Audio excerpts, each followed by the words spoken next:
What's going on, guys? This is Haws from Express Gaming. Express Gaming is basically a new blog slash YouTube channel that's coming out between three friends, me and two other friends that are working on it, making videos, blog posts, podcasts as well, just everything in general. But this is not what the video is about. This video is about D3 and what we can expect from D3.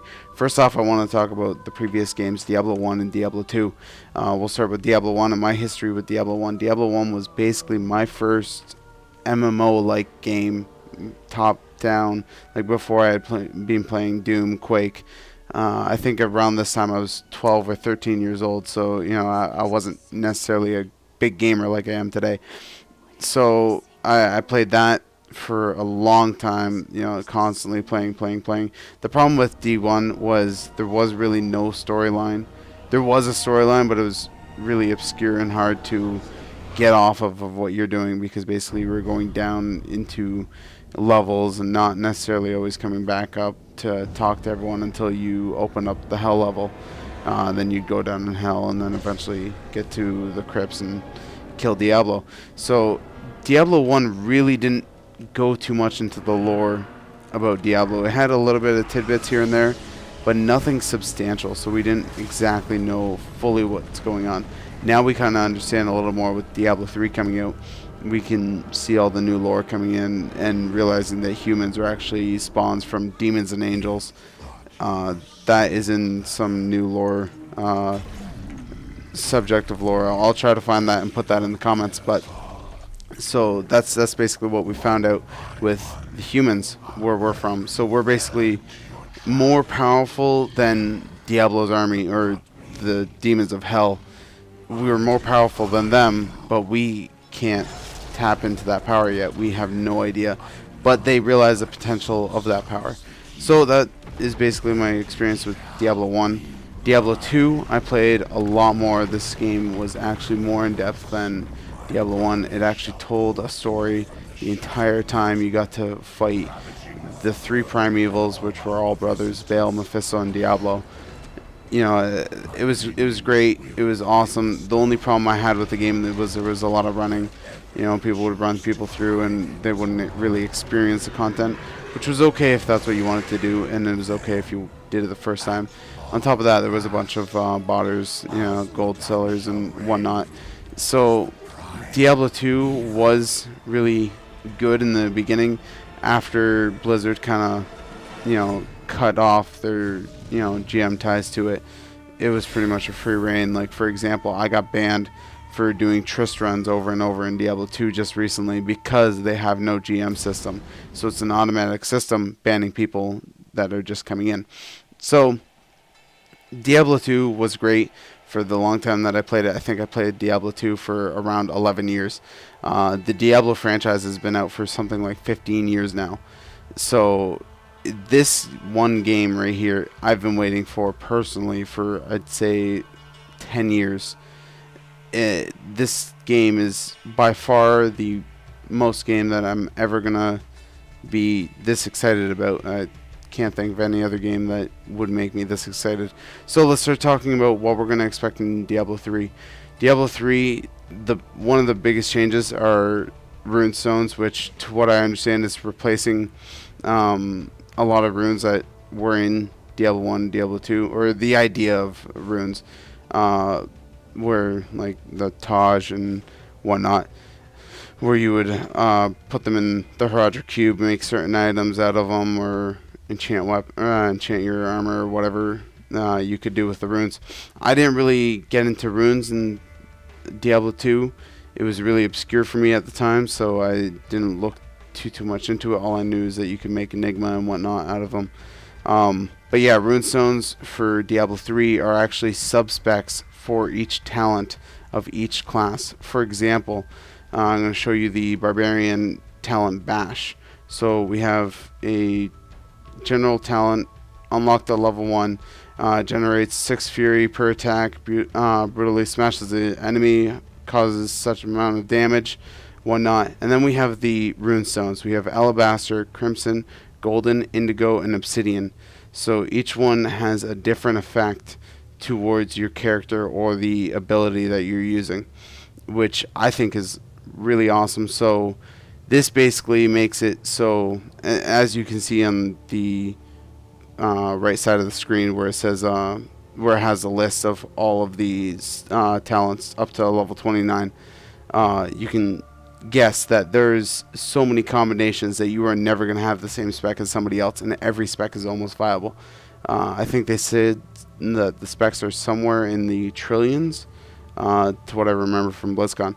So it's pretty substantial. We're gonna be seeing a lot of really cool specs and a lot of different things from that. So I'm really looking to explore that a little bit more. There's actually a talent calculator on Blizzard's website, Diablo3.com. I'm sure you can find it. I'll probably post a link in the comments, so just look at that. So those are rune stones. So I'm not going to go through all of them because they're all different. None of them are the same. Maybe the same concept with some of them, but they're all kind of obscurely different. The next one is followers. We remember this in Diablo 2. It was great. A lot of people liked it. A lot of people were, not even using the followers. So what they're doing in Diablo 3 is they're putting in followers, but they're not making it mandatory to finish the game. You don't need a follower. Of course, a follower is going to be great for min-maxing. If you want to be the very best that no one ever was, to catch them as your real test, you want to get a follower. So that'll, just make your damage that much better, but not more better that it would totally gimp anyone who wasn't getting a follower. So you don't need a follower if you don't want one, but if you want a min-max or if you like followers, they're there for you. So that's great. Another thing is the crafting system. Basically, you'd go around and unlock certain people that would craft items for you. At least that's what I understand. So that's really cool. You get to craft items instead of just waiting on drops and whatnot and seeing how that goes. It's a lot better of a system than just farming bale over and over and over and not getting the item that you want. At least you can make a customized item that may not be as good as what you'd get out in the world, but it'd still be something to benefit you and have your specific stats until you find something that's good for you. That's another thing that they're trying to push for, is there's never a best in slot, or it's almost impossible to get your best in slot because there's so many combinations of items. There's never like how WoW was, where you would get a certain death cap that had a set amount of items or a set amount of stats. It's all random stats, so it's never the same. So you're gonna have to keep farming, hope that you get your drop, and rely on trading, which is great because it makes it more of a community game. The interaction system with the inventory, that's been upgraded. We now have Stone of Recalls, so we don't have to pick up teleporting scrolls or TP scrolls, town portal scrolls, all that. We get a cube again, a Herodric cube. It's called something else, like Nephelium cube, I'm reading. And then the Cauldron of Jordan, which turns our items into gold, which we'll see how that works. Obviously, gold is actually going to be useful in this game because we have an auction house. Because in Diablo 2, Diablo 1, gold was useless other than buying potions. That's another thing, is the auction house. The auction house is a great new feature coming out where players are going to easily be able to access and trade instead of making a certain server saying Taj here, and people coming in and hoping to God that they have the item that you want for your item. So it was really unreliable, but now we actually have an auction house, I assume very similar to World of Warcraft's auction house.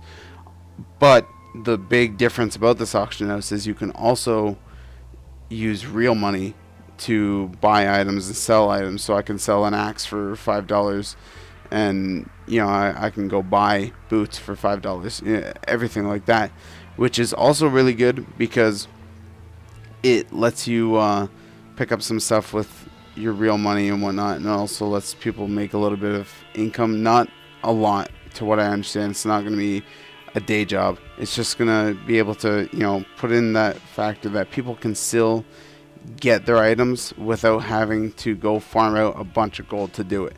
So if you have a little bit of extra money in your PayPal, you can go and buy something off a auction house, or you can resell it, make some money into your PayPal, whatever you want to do. So that's a great system. I like that because you don't have to farm out gold as much, and it's not going to be as tedious of a thing if you have the cash in your pocket, and it's obviously not needed if you don't want to. If you don't want to buy it with cash, it's obviously going to be tons of gold auctions, so you can obviously get them both ways.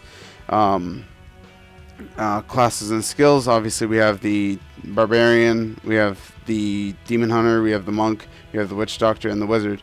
So that's a lot different than, say, the Amazon, the assassin, paladin, barbarian, we had barbarian and we had the sorcerer. So they're kind of similar, but there's some differences, and there's some classes that are actually just fully not implemented, which kind of, leads to maybe an expansion later on down the road, which wouldn't surprise me out of Blizzard. We can obviously expect some expansions down from Diablo.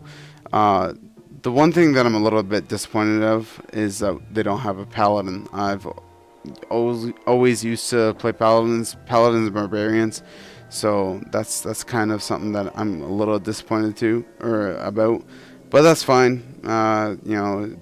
The good and the bad, whatever.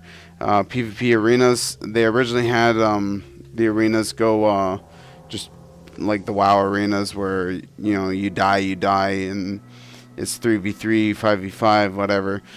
They changed it to actually go team deathmatch, which is a lot better because Diablo is such a fast-paced game that somebody will get burnt down in a matter of seconds. So if they get burnt down in a matter of seconds, that doesn't mean that you lose. You know what I mean? You can get back and you can start killing again. So personally, I think that's awesome. It's a lot better of a system. It's not good to copy WoW and basically make Diablo into WoW. That's not what I'm excited for. I'm excited for Diablo to be its own game, which they're really pushing to do. So that's awesome. I'm really excited for the PvP arenas. I heard of a Dota aspect, so kind of like, if any of you have played League of Legends or Dota, it's basically a tower defense game, having your nexuses in either side and going for the fight of either one, using your character to go through it all. So it's not like LoL where you pick a set character. So that's great. That's awesome. We're also seeing some difficulties, some changes. So we're going to see normal, nightmare, hell, and then inferno, which is apparently extremely hard from what I've heard from the Blizzard testimonials and whatnot. So that's exciting. I cannot wait for that. Other than that, guys, I'm really looking to get, as you can see, really looking to get video coverage of Diablo 3. If one of you guys has a beta that you guys can record in HD, send me the video and I'll put them on the videos. I'll coordinate what videos I need, but right now I'm just ripping random videos off of Blizzard and hoping to God that that's good enough. Alright, well, that's it for right now. I'm going to start putting more videos up about Blue Posts and whatnot, and what changes are going to be happening and when the release date is of D3, because apparently it's going to be in Q1 of 2012, and if they push it back, I'm probably going to go insane. So we'll see. Anyway, see you guys later, and have fun gaming.